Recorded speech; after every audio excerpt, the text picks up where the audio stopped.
എല്ലാവർക്കും political science ക്ലാസ്സിലേക്ക് സ്വാഗതം. നമ്മൾ 5th ചാപ്റ്ററാണ് പഠിച്ചുകൊണ്ടിരുന്നത്. ഇന്ന് ഈ ചാപ്റ്റർ നമുക്ക് തീർക്കണം. ഈ ചാപ്റ്ററിൻ്റെ അവസാന ഭാഗത്താണ് ഇപ്പോൾ നമ്മൾ നിൽക്കുന്നത്. അതിൽ നമ്മൾ കഴിഞ്ഞ ക്ലാസ്സിൽ പറഞ്ഞ് അവസാനിപ്പിച്ചു 67-ലെ ഇലക്ഷന് ശേഷം 67-ലെ ഇലക്ഷന് ശേഷം 69-ൽ കോൺഗ്രസ് രണ്ടായി സ്പ്ലിറ്റ് ചെയ്ത കാര്യം നമ്മൾ പറഞ്ഞു. കോൺഗ്രസ് ഒ എന്നും കോൺഗ്രസ് ആർ എന്നും കോൺഗ്രസ് രണ്ടായി പിളർന്നു. കോൺഗ്രസിൻ്റെ പിളർപ്പിനുള്ള കാരണങ്ങൾ നമ്മൾ കഴിഞ്ഞ ക്ലാസ്സിൽ പഠിച്ചു. പ്രസിഡന്റ് ഇലക്ഷനാണ് പ്രധാന കാരണം. ഇത് കൂടാതെ പ്രിവി പേഴ്സ് എന്താണെന്ന് അവസാന ക്ലാസ്സിൽ നമ്മൾ പറഞ്ഞ് അവസാനിപ്പിച്ചു. എന്താണ് പ്രിവി പേഴ്സ് എന്ന്? നാട്ടുരാജാക്കന്മാർക്ക് നൽകിയിരുന്ന, ഇന്ത്യ ഗവൺമെൻറ് നൽകിയിരുന്ന പ്രത്യേക ധനസഹായത്തെയാണ് പ്രിവി പേഴ്സ് എന്ന് വിളിച്ചിരുന്നത്. അത് നമ്മൾ കഴിഞ്ഞ ക്ലാസ്സിൽ പറഞ്ഞു. ഈ ഒരു 3-4 ക്വസ്റ്റ്യൻ കൂടെ ആകുമ്പോൾ ഈ ചാപ്റ്റർ നമുക്ക് തീർക്കാം. ആദ്യം നമുക്ക് പഠിക്കാനുള്ളത് 1971-ലെ അടുത്ത ഇലക്ഷനെ കുറിച്ചും ആ ഇലക്ഷൻ റിസൾട്ട്സുമാണ് നമുക്ക് പഠിക്കാനുള്ളത്. എന്നാണ് 1971 ഇലക്ഷൻ, ലോക്സഭാ ഇലക്ഷൻ, 1971 ഇലക്ഷൻ, അതുപോലെ തന്നെ അതിൻ്റെ റിസൾട്ട്സ്. ലോക്സഭാ ഇലക്ഷൻ 1971-ലെ ലോക്സഭാ ഇലക്ഷനും അതിൻ്റെ റിസൾട്ട്സുമാണ് അടുത്തത് പറയാനുള്ളത്. നമുക്കറിയാം 67-ലെ തെരഞ്ഞെടുപ്പിൽ കോൺഗ്രസ് വിജയിച്ച് അധികാരത്തിലെത്തി. ഇന്ദിരാഗാന്ധി പ്രധാനമന്ത്രിയായതൊക്കെ നമ്മൾ പറഞ്ഞു. പക്ഷേ 69-ൽ കോൺഗ്രസ് രണ്ടായി പിളർന്നു, സ്പ്ലിറ്റ് ചെയ്തു. കോൺഗ്രസ് ആർ എന്നും കോൺഗ്രസ് ഒ എന്നും. സിൻഡിക്കേറ്റുകൾ നേതൃത്വം കൊടുക്കുന്ന കോൺഗ്രസ്, കോൺഗ്രസ് ഒ എന്നും, ഇന്ദിരാഗാന്ധി നേതൃത്വം കൊടുക്കുന്ന കോൺഗ്രസ്, കോൺഗ്രസ് ആർ എന്നും അറിയപ്പെടുന്നു. അപ്പോൾ കോൺഗ്രസ് രണ്ടായി പിളർന്നതോടെ ഏകദേശം 68ഓളം എംപിമാർ ഇന്ദിരാഗാന്ധിയുടെ പിന്തുണ പിൻവലിച്ച് അവർ ആരോടൊപ്പം ചേർന്നു? കോൺഗ്രസ് ഒ എന്ന പാർട്ടിയോടൊപ്പം ചേർന്നു. അപ്പോൾ ബാക്കി വരുന്ന 220 എംപിമാർ മാത്രമായി ആർക്ക്? ഇന്ദിരാഗാന്ധി. 220 എംപിമാരെ കൊണ്ട് ഭരിക്കാൻ കഴിയുമോ? ഭൂരിപക്ഷമില്ല. അന്ന് ഇന്ദിരാഗാന്ധി ഭരണം നടത്തിയത് CPI, DMK തുടങ്ങിയ പാർട്ടികളുടെ സപ്പോർട്ടോടെയാണ്. ഏതൊക്കെ പാർട്ടികളുടെ സപ്പോർട്ടോടെയാണ്? CPI-യുടെയും കമ്മ്യൂണിസ്റ്റ് പാർട്ടി ഓഫ് ഇന്ത്യയുടെയും അതുപോലെ തന്നെ DMK, ദ്രാവിഡ മുന്നേറ്റ കഴകം, അല്ലെങ്കിൽ DMK തമിഴ്നാട്ടിലെ പ്രാദേശിക പാർട്ടിയാണ്. ഈ പാർട്ടികളുടെ സപ്പോർട്ട് കൊണ്ടാണ് ഇന്ദിരാഗാന്ധി അന്ന് ഭരണം നിലനിർത്തിയത്. ഇല്ലെങ്കിൽ ഗവൺമെൻറ് താഴെ വീഴുമായി. കാരണം ഈ പറഞ്ഞ 68ഓളം എംപിമാർ എന്ത് ചെയ്തു? ഏത് പാർട്ടിയിൽ ചേർന്നു? കോൺഗ്രസ് ഒയിൽ ചേർന്നു, അതായത് സംഘടനാ കോൺഗ്രസിൽ ചേർന്നു. അങ്ങനെ ഭരണം നിലനിർത്തി ഇന്ദിരാഗാന്ധി. ഭരണം നിലനിർത്താൻ കഴിഞ്ഞു എന്നത് ഇന്ദിരാഗാന്ധിയുടെ വലിയൊരു നേട്ടമായിരുന്നു. അങ്ങനെ ഭരണം നിലനിർത്തി ഇന്ദിരാഗാന്ധി മുന്നോട്ട് പോയി. പക്ഷേ പലപ്പോഴും ഇന്ദിരാഗാന്ധിക്ക് അറിയാം ഗവൺമെൻറ്റിനെ താങ്ങി നിർത്തുന്നത് CPI-യും പിന്നെ ആരുമാണ്? DMK-യുമാണ്. അതുകൊണ്ട് തന്നെ ഈ പാർട്ടികൾ പറയുന്നത് അനുസരിച്ച് ഭരിക്കേണ്ട ഒരവസ്ഥ വന്നു. സ്വന്തം താല്പര്യത്തിനനുസരിച്ച് സ്വന്തം ഇഷ്ടപ്രകാരം ഭരണം നടത്തുവാൻ ഇന്ദിരാഗാന്ധിക്ക് കഴിയാതെ വന്നു. ഈ സാഹചര്യത്തിൽ ഇന്ദിരാഗാന്ധി മനസ്സിലാക്കി ഗവൺമെൻറ്റിനെ പിരിച്ചുവിട്ട് അടുത്ത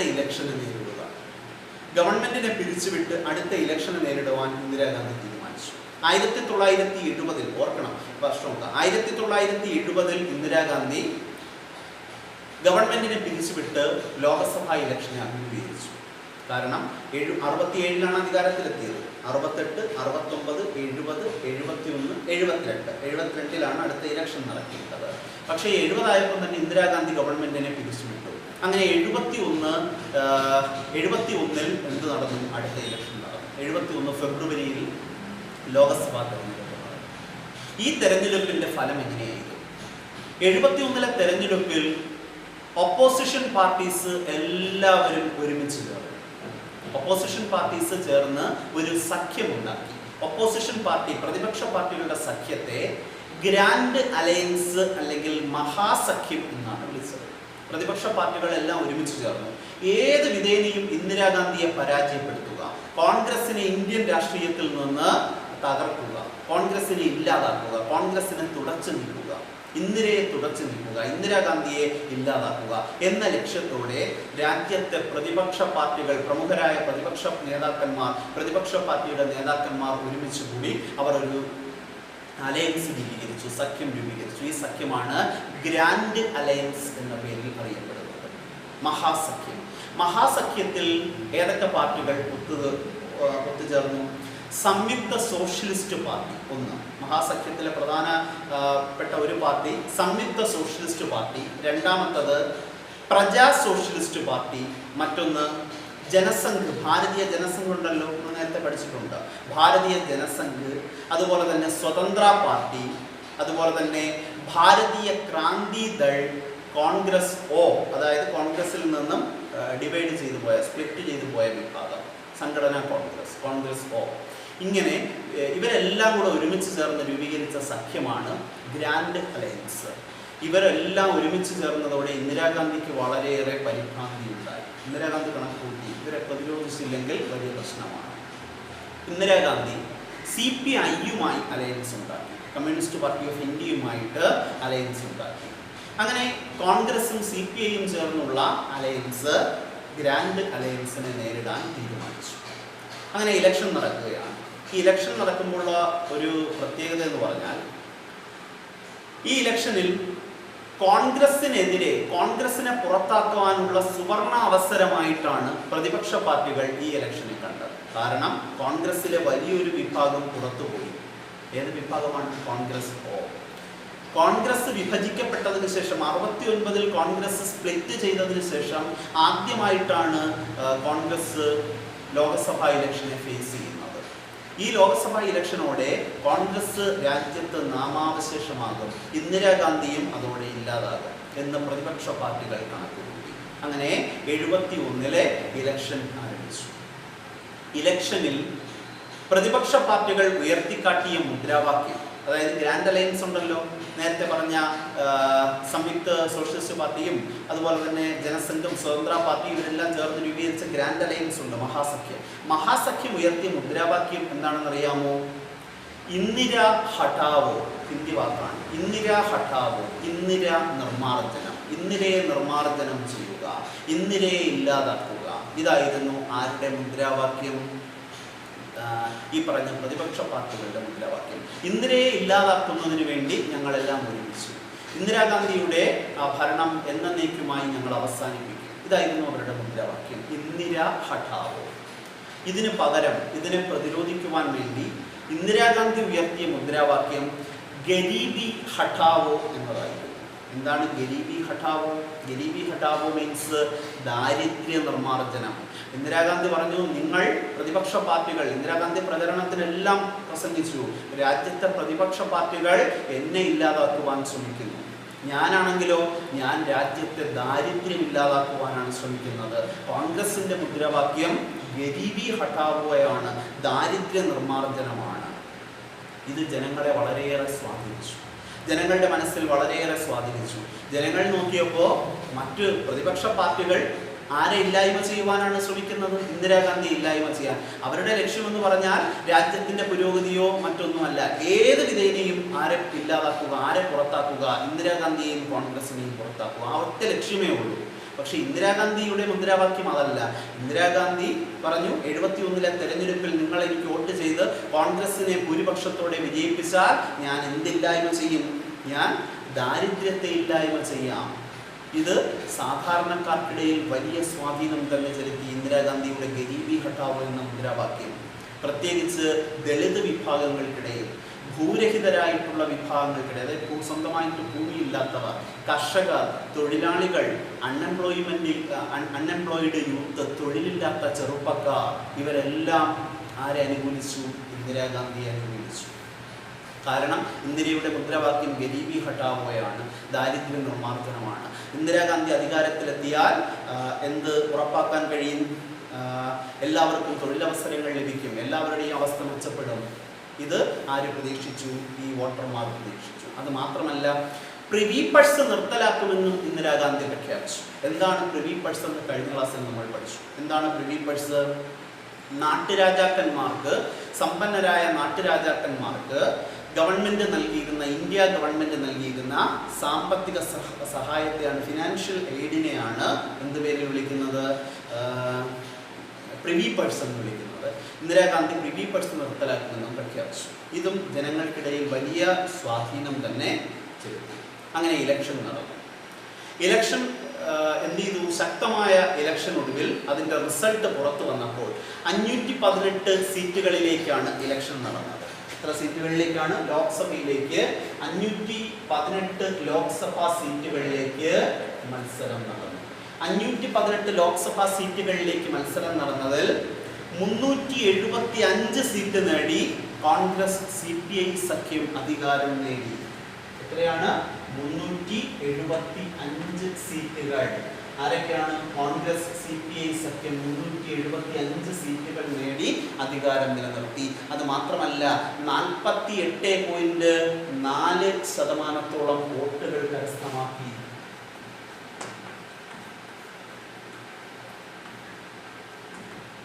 48% വോട്ട് ആര് കരസ്ഥമാക്കി? 48.4% വോട്ടും കോൺഗ്രസ് CPI സഖ്യം കരസ്ഥമാക്കി. ഓക്കെ, അപ്പോ കോൺഗ്രസ്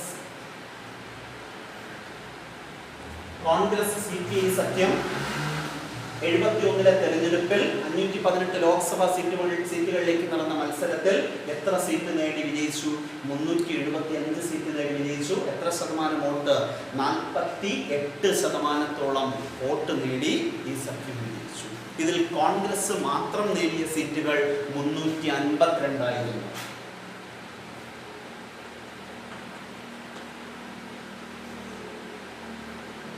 കോൺഗ്രസ് മാത്രം നേടിയ സീറ്റ് എത്രയായിരുന്നു? 352 സീറ്റ്. ഏകദേശം 44% വോട്ട്. 44% വോട്ടും കോൺഗ്രസ് ഒറ്റയ്ക്ക് നേടി. ഇന്ദിരാഗാന്ധി നയിച്ച കോൺഗ്രസ് ഒറ്റയ്ക്ക് നേടി. അതായത് മൃഗീയ ഭൂരിപക്ഷം 2/3 മെജോറിറ്റി, 2/3 ഭൂരിപക്ഷത്തോടെ കോൺഗ്രസ് വിജയിച്ചു. 2/3 മെജോറിറ്റിയിൽ ആര് അധികാരം നേടി? കോൺഗ്രസ് അധികാരം നേടിയെടുത്തു. ഒപ്പോസിഷൻ പാർട്ടികളുടെ പ്രചരണങ്ങളൊന്നും വിലപ്പോയില്ല. പ്രതിപക്ഷ പാർട്ടികൾ അല്ലെങ്കിൽ ഗ്രാൻഡ് അലയൻസിന്റെ പ്രചരണങ്ങൾ വിലപ്പോയില്ല. ജനങ്ങൾ ആർക്ക് വോട്ട് ചെയ്തു? ഇന്ദിരാഗാന്ധിക്ക് വോട്ട് ചെയ്തു. ഇന്ദിരാഗാന്ധിയുടെ കോൺഗ്രസിന് വോട്ട് ചെയ്തു. അങ്ങനെ 2/3 ഭൂരിപക്ഷത്തോടെ ലോക്സഭയിൽ അധികാരത്തിലെത്തി? ഇന്ദിരാഗാന്ധി ഗവൺമെന്റ് അധികാരത്തിലെത്തി.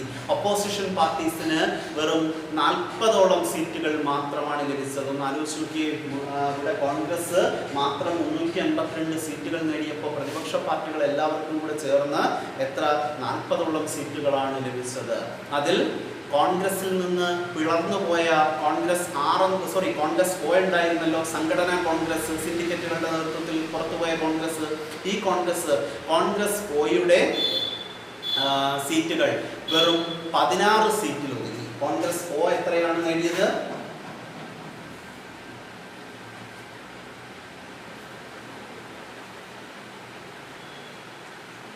കോൺഗ്രസ് O നേടിയത് എത്ര സീറ്റുകൾ? വെറും 16 സീറ്റുകൾ മാത്രം നേടി. 16 സീറ്റുകൾ മാത്രമാണ് ഇവർക്ക് നേടാൻ കഴിഞ്ഞത്. വലിയ പ്രഗത്ഭരായ നിരവധി നേതാക്കന്മാർ ഉണ്ടായിട്ടും രാജ്യത്തൊട്ടാകെ സ്ഥാനാർത്ഥികളെ നിർത്തിയിട്ടും കോൺഗ്രസ് Oയ്ക്ക് ദയനീയ പരാജയം ഏറ്റുവാങ്ങേണ്ടി വന്നു. വെറും 16 സീറ്റുകളിൽ ഇവർ ഒതുങ്ങി. അതായത് കോൺഗ്രസ് നേടിയ സീറ്റുകളുടെ 4/1 സീറ്റ് പോലും നേടാൻ ആർക്ക് കഴിഞ്ഞില്ല? ഈ കോൺഗ്രസ് Oയ്ക്ക് കഴിഞ്ഞില്ല. ഇതോടെ ഗവൺമെന്റിലും പാർട്ടിയിലും ആരാധിപത്യം ഉറപ്പിച്ചു? ഇന്ദിരാഗാന്ധി ആധിപത്യം ഉറപ്പിച്ചു. ഇത് രണ്ടും, ഗവൺമെന്റും പാർട്ടിയും ആരുടെ നിയന്ത്രണത്തിലായി? ഇന്ദിരാഗാന്ധിയുടെ നിയന്ത്രണത്തിലായി. ഞങ്ങളാണ് യഥാർത്ഥ കോൺഗ്രസ് എന്ന് തെളിയിക്കുവാൻ ഇതിലൂടെ ആർക്ക് കഴിഞ്ഞു? ഇന്ദിരാഗാന്ധിക്ക് കഴിഞ്ഞു. നേരത്തെ കോൺഗ്രസ് ഏതെന്നുള്ള തർക്കമുണ്ടായിരുന്നു. പക്ഷേ യഥാർത്ഥ കോൺഗ്രസ് ഞങ്ങളാണെന്ന് ഇന്ദിരാഗാന്ധിക്ക് തെളിയിക്കുവാൻ കഴിഞ്ഞു. അങ്ങനെ 71 തെരഞ്ഞെടുപ്പിന്റെ ഫലം പുറത്തു വന്നപ്പോൾ പ്രതിപക്ഷ പാർട്ടികളെല്ലാം തകർന്ന് തരിപ്പണമായി. മൃഗീയ ഭൂരിപക്ഷത്തോടെ, നമ്മൾ പറഞ്ഞു എത്ര ഭൂരിപക്ഷമാണ്? 3/2 ഭൂരിപക്ഷത്തോടെ കോൺഗ്രസ് അധികാരത്തിലെത്തി. കോൺഗ്രസ് ഒറ്റയ്ക്ക് നേടിയത് 352 സീറ്റ്. CPI സഖ്യം ഒരുമിച്ച് നേടിയത് 375 സീറ്റ്. പ്രതിപക്ഷ പാർട്ടികൾക്ക് 40ഓളം സീറ്റ്. ഗ്രാൻഡ് അലയൻസിന് വെറും 40ഓളം സീറ്റുകൾ മാത്രമാണ് നേടാൻ കഴിഞ്ഞത്. ഇവിടെ കോൺഗ്രസ് Oയ്ക്ക് നേടാൻ കഴിഞ്ഞത്, സംഘടനാ കോൺഗ്രസിന് നേടാൻ കഴിഞ്ഞത് വെറും 16 സീറ്റുകൾ മാത്രമായിരുന്നു. അങ്ങനെ ഒപ്പോസിഷൻ പാർട്ടികളുടെ ദയനീയ പരാജയവും കോൺഗ്രസിൻ്റെയും ഇന്ദിരാഗാന്ധിയുടെയും വൻ വിജയവുമാണ് 71 തെരഞ്ഞെടുപ്പിൻ്റെ ഏറ്റവും വലിയ റിസൾട്ട്. ക്ലിയർ ആയല്ലോ? അപ്പോൾ 71 ഇലക്ഷനെ കുറിച്ചും അതിൻ്റെ റിസൾട്ടിനെ കുറിച്ചുമാണ് നമ്മളിവിടെ പറഞ്ഞത്. ക്ലിയർ ആയല്ലോ? ഇനി എന്തുകൊണ്ടാണ് ഈ ഇലക്ഷനിൽ 71 തെരഞ്ഞെടുപ്പിൽ ഇത്രയേറെ വിജയം കോൺഗ്രസിന് നേടാൻ കഴിഞ്ഞത്? അത് ഇന്ദിരാഗാന്ധിയുടെ പോപ്പുലാരിറ്റി കൊണ്ടായിരുന്നു, ഇന്ദിരാഗാന്ധിയുടെ പ്രശസ്തി കൊണ്ടായിരുന്നു. ഇന്ദിരാഗാന്ധിയുടെ പോപ്പുലാരിറ്റി 1970s കുതിച്ചുയർന്നു. നേരത്തെ ഉണ്ടായിരുന്നതിനേക്കാൾ ഇന്ദിരാഗാന്ധിയുടെ ജനസമ്മതി വർദ്ധിച്ചു. ഏത് പീരീഡിൽ? 1971, 1970s. 1970കളുടെ തുടക്കത്തിൽ ആരുടെ പോപ്പുലാരിറ്റി ഇൻക്രീസ് ചെയ്തു? ഇന്ദിരാഗാന്ധിയുടെ. എന്തുകൊണ്ടാണ്? നമ്മൾ അടുത്ത ക്വസ്റ്റ്യൻ ആണ്, എന്തുകൊണ്ടാണ് ഇന്ദിരാഗാന്ധിയുടെ പോപ്പുലാരിറ്റി ഇൻക്രീസ് ചെയ്തത്, വർദ്ധിച്ചത്? ഏത് പീരീഡിലാണ്? 1970s, 70കളുടെ തുടക്കത്തിൽ. From the beginning of 1970s the popularity of Indira Gandhi was increased. 1970s തുടക്കത്തിൽ ഇന്ദിരാഗാന്ധിയുടെ പ്രശസ്തി ഇൻക്രീസ് ചെയ്തു, വർദ്ധിച്ചു. What are the reason? അതിനുള്ള കാരണം എന്തൊക്കെയാണ്? ഒന്നാമത്തെ കാരണം ഇന്ദിരാഗാന്ധിയുടെ പേഴ്സണാലിറ്റി തന്നെയായിരുന്നു. കാരണം മികച്ച ഒരു വ്യക്തിത്വത്തിനുടമയായിരുന്നു, പേഴ്സണാലിറ്റിക്ക് ഉടമയായിരുന്നു ഇന്ദിരാഗാന്ധി. നെഹ്റുവിനെ പോലെ തന്നെ മികച്ച ഒരു വ്യക്തിത്വത്തിന് ഉടമയായിരുന്നു നെഹ്റുവിൻ്റെ മകളായ ഇന്ദിരാഗാന്ധി. അതുകൊണ്ട് തന്നെ നെഹ്റുവിനെ പോലെ മികച്ച ഒരു പേഴ്സണാലിറ്റി നിലനിർത്തിയിരുന്ന ഇന്ദിരാഗാന്ധിയെ ഇന്ത്യയിലെ ജനങ്ങൾ കൈവിട്ടില്ല. അവരെന്ത് ചെയ്തു? ഇന്ദിരയെ ഇരുകൈയും നീട്ടി സ്വീകരിച്ചു. ഇന്ദിരാഗാന്ധിയുടെ ജനസമ്മതി വർദ്ധിക്കാനുള്ള ഒന്നാമത്തെ കാരണം അവരുടെ എന്ത് തന്നെയായിരുന്നു? പേഴ്സണാലിറ്റി തന്നെയായിരുന്നു, അവരുടെ വ്യക്തിത്വം. രണ്ടാമത്തത് ഇന്ദിരാഗാന്ധി രൂപപ്പെടുത്തിയ സോഷ്യലിസ്റ്റ് പോളിസികൾ. ഇന്ദിരാഗാന്ധി രൂപപ്പെടുത്തിയ സോഷ്യലിസ്റ്റ് പോളിസികൾ ആരുടെ മനസ്സിനെ സ്വാധീനിച്ചു? ഇന്ത്യയിലെ ജനങ്ങളുടെ മനസ്സിനെ സ്വാധീനിച്ചു. അതിൽ പ്രധാനപ്പെട്ടതാണ് ബാങ്ക് നാഷണലൈസേഷൻ. 69 ഇന്ദിരാഗാന്ധി എന്ത് ചെയ്തു? ബാങ്കുകൾ നാഷണലൈസ് ചെയ്തു. നിങ്ങൾ എക്കണോമിക്സിൽ ബാങ്ക് നാഷണലൈസേഷനെ കുറിച്ചൊക്കെ പഠിച്ചു കാണും. ഞാൻ അതിലേക്ക് കൂടുതൽ പോകുന്നില്ല, പറഞ്ഞു പോയാൽ നമുക്ക് ഈ ചാപ്റ്റർ തീർക്കാൻ കഴിയില്ല. അപ്പോൾ ഇന്ദിരാഗാന്ധിയുടെ ബാങ്ക് നാഷണലൈസേഷൻ, ബാങ്കുകളെ ദേശസാൽക്കരിച്ചതും, അതുപോലെ തന്നെ അവരുടെ മുദ്രാവാക്യം ഗരീബി ഹഠാവോ, അതുപോലെ തന്നെ പ്രിവി പഴ്സ് നിർത്തലാക്കും എന്ന തീരുമാനം, ഇങ്ങനെയുള്ള ഇവരുടെ പോളിസികൾ ജനങ്ങളെ വളരെയേറെ സ്വാധീനിച്ചു. അവർ നടപ്പിലാക്കിയ സോഷ്യലിസ്റ്റ് ചായ്വുള്ള പോളിസികൾ അവരുടെ പോപ്പുലാരിറ്റി വർദ്ധിക്കുന്നതിന് കാരണമായി. മറ്റൊന്ന് നമ്മൾ പറഞ്ഞ ഗരീബി ഹഠാവോ എന്ന മുദ്രാവാക്യം തന്നെയായിരുന്നു. ഗരീബി ഹഠാവോ എന്ന മുദ്രാവാക്യത്തിലൂടെ ദളിതരുടെയും ആദിവാസികളുടെയും അൺഎംപ്ലോയിഡ് യൂത്തിൻ്റെയും സ്ത്രീകളുടെയും ന്യൂനപക്ഷങ്ങളുടെയും മൈനോറിറ്റീസിൻ്റെയും എല്ലാം സപ്പോർട്ട് നേടിയെടുക്കുവാൻ ആർക്ക് കഴിഞ്ഞു? ഇന്ദിരാഗാന്ധിക്ക് കഴിഞ്ഞു. മൈനോറിറ്റീസ് ഗ്രൂപ്പിൻ്റെയും അതുപോലെ തന്നെ സ്ത്രീകളുടെയും അതുപോലെ തന്നെ ദളിത് ആദിവാസി വിഭാഗങ്ങളുടെയും ഒക്കെ സപ്പോർട്ട് നേടിയെടുക്കുവാൻ ഏത് മുദ്രാവാക്യത്തിലൂടെ ഇന്ദിരാഗാന്ധിക്ക് കഴിഞ്ഞു? ഗരീബി ഹഠാവോ എന്ന മുദ്രാവാക്യത്തിലൂടെ കഴിഞ്ഞു. കാരണം ഗ്രാൻഡ് അലയൻസ് കൊണ്ടുവന്ന ഇന്ദിരാ ഹഠാവോയ്ക്ക് പകരം ഇന്ദിരാഗാന്ധി ഉയർത്തിയ മുദ്രാവാക്യമാണ് ഗരീബി ഹഠാവോ. ഇത് ജനങ്ങൾ ഏറ്റെടുത്തു. ഇത് ഇന്ദിരാഗാന്ധിയുടെ പോപ്പുലാരിറ്റി വർദ്ധിക്കുന്നതിന് കാരണമായി. ക്ലിയർ ആയല്ലോ? മറ്റൊന്ന്, അടുത്തത് ഫോറിൻ പോളിസി ആയിരുന്നു. ഇന്ദിരാഗാന്ധി രൂപപ്പെടുത്തിയ ഫോറിൻ പോളിസി, വിദേശ നയം, ആരുടെ വിദേശ നയത്തേക്കാൾ സ്ട്രോങ് ആയിരുന്നു? നെഹ്റുവിൻ്റെ ഫോറിൻ പോളിസിയേക്കാൾ സ്ട്രോങ് ആയിരുന്നു. കാരണം നെഹ്റു പൊതുവെ ഒരു സമാധാന പ്രിയനായിരുന്നു, നമുക്കറിയാം. പക്ഷേ ഇന്ദിരാഗാന്ധി കുറച്ചുകൂടെ അഗ്രസീവായിട്ടുള്ള പോളിസിയാണ് ഇന്ദിരാഗാന്ധി ഫോളോ ചെയ്തത്. അപ്പോൾ വിദേശ രാജ്യങ്ങളുമായിട്ടുള്ള നയത്തിൽ നെഹ്റുവിനേക്കാൾ മികവ് ആര് പുലർത്തി? ഇന്ദിരാഗാന്ധി പുലർത്തി. ഇത് ഇന്ദിരാഗാന്ധിയുടെ ജനസമ്മതി വർദ്ധിക്കുന്നതിന് കാരണമായി. കാരണം 71 ബംഗ്ലാദേശുമായിട്ടുള്ള ഇന്ത്യയും പാകിസ്ഥാനും തമ്മിൽ യുദ്ധമുണ്ടായി. ഏത് വിഷയം? ബംഗ്ലാദേശുമായിട്ട് ബന്ധപ്പെട്ട വിഷയത്തിൽ യുദ്ധമുണ്ടായി. ഈസ്റ്റ് പാകിസ്ഥാനും വെസ്റ്റ് പാകിസ്ഥാൻ എന്ന് പറയുന്ന പാകിസ്ഥാൻ, രണ്ട് പാകിസ്ഥാനെ വിഭജിച്ച് ഈസ്റ്റ് പാകിസ്ഥാൻ ബംഗ്ലാദേശ് എന്ന് പറയുന്ന പുതിയ രാജ്യമാക്കി മാറ്റുന്നതിൽ നിർണായകമായ റോള് വഹിച്ചത് ഇന്ദിരാഗാന്ധിയായിരുന്നു. അതായത് പാകിസ്ഥാനെ ഡിവൈഡ് ചെയ്യുന്നതിൽ, പാകിസ്ഥാനെ തകർത്തതിൽ ആരുടെ റോൾ വളരെ പ്രധാനപ്പെട്ടതാണ്? ഇന്ദിരാഗാന്ധിയുടെ റോൾ വളരെ പ്രധാനപ്പെട്ടതാണ്. ഇന്ദിരാഗാന്ധിയുടെ സപ്പോർട്ട് കൊണ്ടാണ് ഈസ്റ്റ് പാകിസ്ഥാൻ ഇന്ന് ഏത് രാജ്യമായി മാറിയത്? ബംഗ്ലാദേശ് എന്ന് പറയുന്ന ഇൻഡിപെൻഡൻറ്റ് കൺട്രിയായി മാറിയത്. ഓക്കെ, അപ്പോൾ ഇന്ദിരാഗാന്ധിയുടെ ഫോറിൻ പോളിസി, വിദേശ നയം, അത് എന്ത് ചെയ്തു? വളരെ സ്ട്രോങ് ആയിരുന്നു. പിന്നെ ന്യൂക്ലിയർ വെപ്പൺസ് എന്ത് ചെയ്തു? രൂപപ്പെടുത്തുന്ന കാര്യത്തിലും ഇന്ദിരാഗാന്ധി ആരേക്കാൾ കുറച്ചുകൂടെ സ്ട്രോങ് ആയിരുന്നു? നെഹ്റുവിനേക്കാൾ സ്ട്രോങ് ആയിരുന്നു. അപ്പോൾ ഇന്ദിരാഗാന്ധിയുടെ ഫോറിൻ പോളിസിയും അവരുടെ പോപ്പുലാരിറ്റി വർദ്ധിക്കുന്നതിന് കാരണമാണ്. ഓക്കെ, അപ്പോൾ ചോദിക്കും ഇന്ദിരാഗാന്ധിയുടെ പോപ്പുലാരിറ്റി വർദ്ധിക്കുന്നതിനുള്ള ഇങ്ങനെ ചോദിക്കും 1970s ഇന്ദിരാഗാന്ധിയുടെ പോപ്പുലാരിറ്റി വർദ്ധിക്കുന്നതിന് എന്തൊക്കെ കാരണങ്ങളാണ്, സാഹചര്യമാണ്, എന്തൊക്കെ സാഹചര്യങ്ങളാണ് നിലനിന്നിരുന്നത് എന്നൊക്കെ ചോദിക്കാം. ഓക്കെ, ഇനി 2 ക്വസ്റ്റ്യനും കൂടെ ആകുമ്പോൾ ഈ ചാപ്റ്റർ നമ്മൾ പറഞ്ഞു കഴിഞ്ഞ ക്ലാസ്സിൽ പ്രിവി പഴ്സ് എന്താണെന്ന് നമ്മൾ പറഞ്ഞു. 71 തെരഞ്ഞെടുപ്പിൽ ഇന്ദിരാഗാന്ധി ഉയർത്തിയ ഒരു മുദ്രാവാക്യം ഗരീബി ഹട്ടാവോയും മറ്റൊന്ന് പ്രിവി പഴ്സ് നിർത്തലാക്കും എന്നതായിരുന്നു. എന്താണ് പ്രിവി പഴ്സ് എന്ന് കഴിഞ്ഞ ക്ലാസ്സിൽ നമ്മൾ പറഞ്ഞു. നാട്ടുരാജാക്കന്മാർക്ക് ഇന്ത്യ ഗവൺമെന്റ് നൽകിയിരുന്ന സാമ്പത്തിക സഹായത്തെയാണ് എന്ത് വിളിക്കുന്നത്, പ്രിവി പഴ്സ് എന്ന് വിളിച്ചിരുന്നത്. ഈ പ്രിവി പഴ്സ് നിർത്തലാക്കുമെന്ന് 67 തെരഞ്ഞെടുപ്പിൽ ഇന്ദിരാഗാന്ധി പ്രഖ്യാപിച്ചു. പക്ഷേ പ്രിവി പഴ്സ് നിർത്തലാക്കുവാൻ കഴിഞ്ഞില്ല ഇന്ദിരാഗാന്ധിക്ക്. കാരണം കോൺഗ്രസിന് അന്ന് വേണ്ടത്ര ഭൂരിപക്ഷം, മൃഗീയ ഭൂരിപക്ഷം ഒന്നും ഉണ്ടായില്ല. ഇന്ദിരാഗാന്ധി 69 ഒരു ശ്രമം നടത്തി പ്രിവി പഴ്സ് റദ്ദാക്കുവാൻ. ഇന്ദിരാഗാന്ധി നോക്കിയപ്പോൾ ഇന്ദിരാഗാന്ധി പറഞ്ഞു, സമ്പന്നരായിട്ടുള്ള നാട്ടുരാജാക്കന്മാർക്ക് ഇന്ത്യൻ ഖജനാവിൽ നിന്ന് ഒരു വലിയ തുക വീണ്ടും നൽകുന്നു. അന്ന് നാട്ടുരാജ്യങ്ങളെ ഇന്ത്യയോട് കൂട്ടിച്ചേർക്കാൻ വേണ്ടി സർദാർ പട്ടേലും മറ്റുമൊക്കെ അവർക്ക് കൊടുത്തൊരു ഓഫറായിരുന്നു എന്ത്, പ്രിവി പഴ്സ് എന്ന് പറയുന്നത്. പക്ഷെ പ്രിവി പഴ്സ് നിർത്തലാക്കുവാൻ തീരുമാനിച്ചത്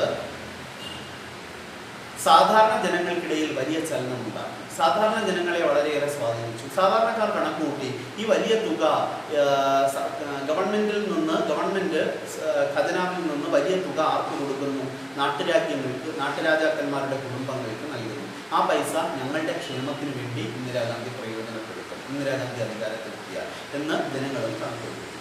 പക്ഷേ എന്ത് ചെയ്യാൻ കഴിഞ്ഞില്ല, ഇന്ദിരാഗാന്ധിക്ക് ആദ്യഘട്ടത്തിൽ പ്രിവി പഴ്സ് നിരോധിക്കുവാൻ കഴിഞ്ഞില്ല. 69 ഇന്ദിരാഗാന്ധി പ്രിവി പഴ്സ് നിരോധിച്ചുകൊണ്ടുള്ള ഒരു ബില്ല് പാർലമെന്റ് പാസ്സാക്കുവാൻ ശ്രമിച്ചു. അതിനുവേണ്ടി ലോകസഭയിൽ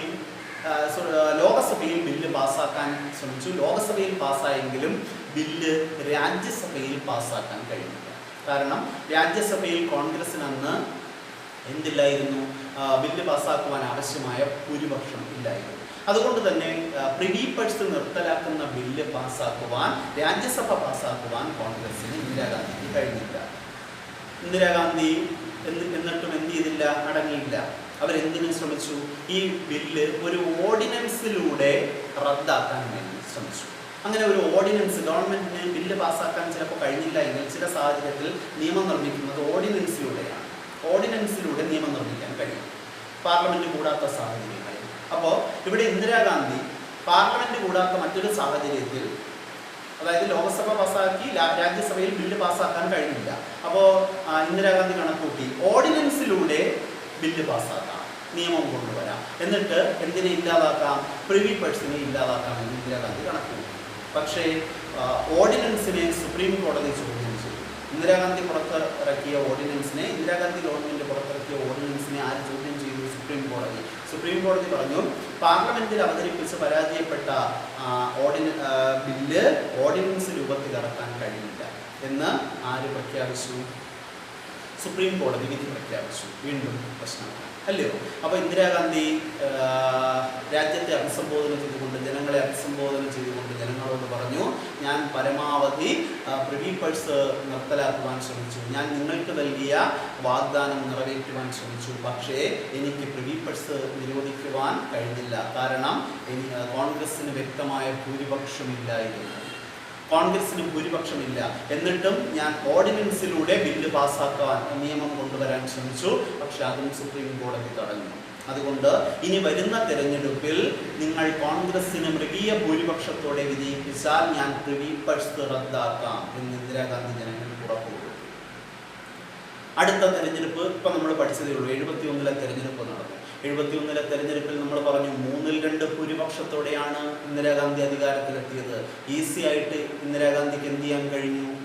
പാർലമെന്റിൽ ഭൂരിപക്ഷമുണ്ട്, ഈസി ആയിട്ട് തന്നെ ബില്ല് പാസ്സാക്കാൻ കഴിഞ്ഞു. അങ്ങനെ പ്രിവി പഴ്സ് നിരോധിച്ചുകൊണ്ടുള്ള ബില്ല് എന്ത് ചെയ്തു?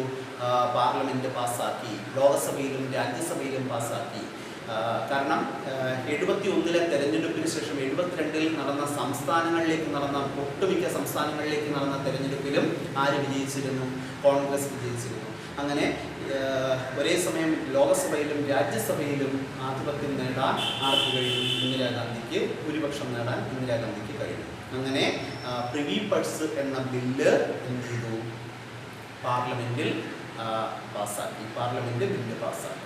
ഓക്കെ, അങ്ങനെ ലോകസഭയിലും രാജ്യസഭയിലും ബില്ല് പാസ്സാക്കി പ്രസിഡന്റ് ഒപ്പുവെച്ചതോടെ പ്രിവി പഴ്സ് എന്ത് ചെയ്തു? നിയമമല്ലാതായി. പ്രിവി പഴ്സിനെ എന്ത് ചെയ്തു?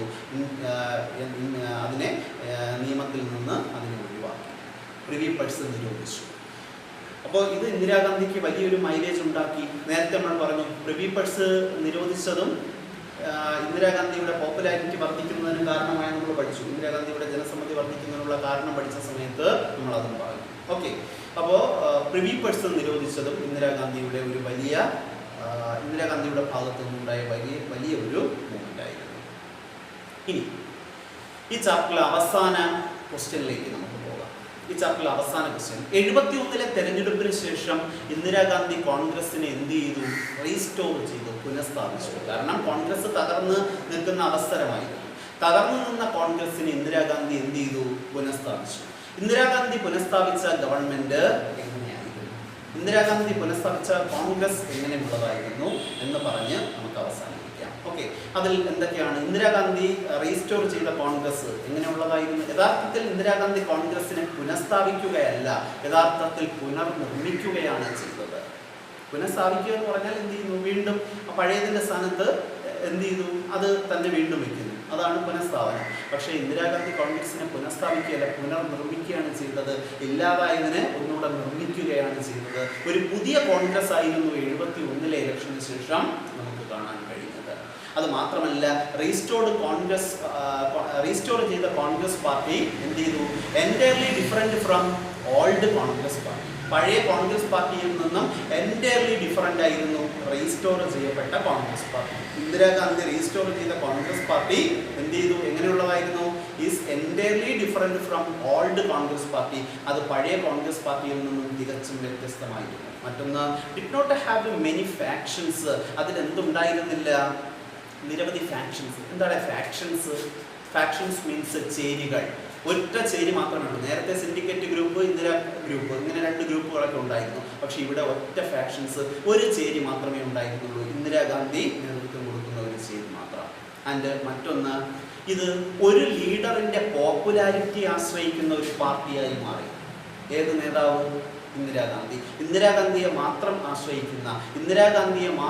ആശ്രയിച്ചുകൊണ്ട് മുന്നോട്ട് പോകുന്ന ഒരു പാർട്ടിയായി 71-ന് ശേഷം ഏത് പാർട്ടി മാറി? കോൺഗ്രസ് പാർട്ടി മാറി. അതായത് Congress party depends on the popularity of A supreme leader. ഒരു സുപ്രീം ലീഡറിൻ്റെ പോപ്പുലാരിറ്റിയെ ഡിപ്പെൻഡ് ചെയ്യുന്ന പാർട്ടിയായി കോൺഗ്രസ് മാറുകയും ചെയ്തു. ഓക്കെ, ഇത് മാത്രമല്ല, അവസാനത്തെ പോയിന്റിൽ നമ്മൾ പറയുന്നു, കോൺഗ്രസ് നേരത്തെ 71-ന് മുൻപ് കോൺഗ്രസ് എന്ന് പറഞ്ഞാൽ ഒരു മിഡിൽ ക്ലാസ്സും അതിന് മുകളിലോട്ടുള്ളവരുമാണ് കൂടുതലായിട്ട് കോൺഗ്രസിനെ സപ്പോർട്ട് ചെയ്തിരുന്നതെങ്കിൽ 71-ന് ശേഷം രാജ്യത്തെ ദരിദ്രരായിട്ടുള്ള വിഭാഗങ്ങൾ, പുവർ പീപ്പിൾ, അതുപോലെ തന്നെ സ്ത്രീകൾ, women, Dalits, Adivasis and the minority അതായത് ന്യൂനപക്ഷ വിഭാഗങ്ങൾ, ഇവരെല്ലാം ആരെ സപ്പോർട്ട് ചെയ്യാൻ തുടങ്ങി? കോൺഗ്രസിനെ സപ്പോർട്ട് ചെയ്യാൻ തുടങ്ങി. കോൺഗ്രസിൻ്റെ രീതി തന്നെ അടിമുടി മാറി. നേരത്തെ ഒരു അപ്പർ ക്ലാസ്സിനെയും മിഡിൽ ക്ലാസ്സിനെയും ഒക്കെ ഉൾക്കൊള്ളുന്ന പാർട്ടി ആയിരുന്നെങ്കിൽ അവരുടെ വോട്ടാണ് ലക്ഷ്യം വെച്ചതെങ്കിൽ പിന്നീട് ഇന്ദിരാഗാന്ധി രൂപപ്പെടുത്തിയ കോൺഗ്രസ്, റീസ്റ്റോർ ചെയ്ത കോൺഗ്രസ് സാധാരണക്കാരെയും സ്ത്രീകളെയും ദളിതരെയും ആദിവാസികളെയും മൈനോറിറ്റീസിനെയും ഒക്കെ ഡിപ്പെൻഡ് ചെയ്യുന്ന ഒരു പാർട്ടിയായി. ക്ലിയർ ആയല്ലോ? അപ്പോൾ കോൺഗ്രസിൻ്റെ റീസ്റ്റോറേഷനിൽ ആർക്ക് വലിയ റോളുണ്ട്? ഇന്ദിരാഗാന്ധിക്ക് വലിയ റോളുണ്ടായിരുന്നു. ഓക്കെ, കുറേ കാര്യങ്ങളൊന്നും നമ്മൾ പഠിച്ചു. ഇത്രയും കാര്യങ്ങളാവുമ്പോൾ ഈ 5ാമത്തെ ചാപ്റ്ററും അവസാനിക്കും. ഓക്കെ, ഇതിൻ്റെ നോട്ട്സും അയച്ചു തരും. ഇതുവരെയുള്ള നോട്ട്സ് എല്ലാം നമ്മൾ കംപ്ലീറ്റ് ചെയ്തിട്ടുണ്ട്. ഇതും കൂടെ ആകുമ്പോഴത്തേക്ക് നോട്ട്സ് ചെയ്യും. അടുത്ത ക്ലാസ്സിൽ നമുക്ക് 6th ചാപ്റ്റർ എടുക്കാം. ഓക്കെ.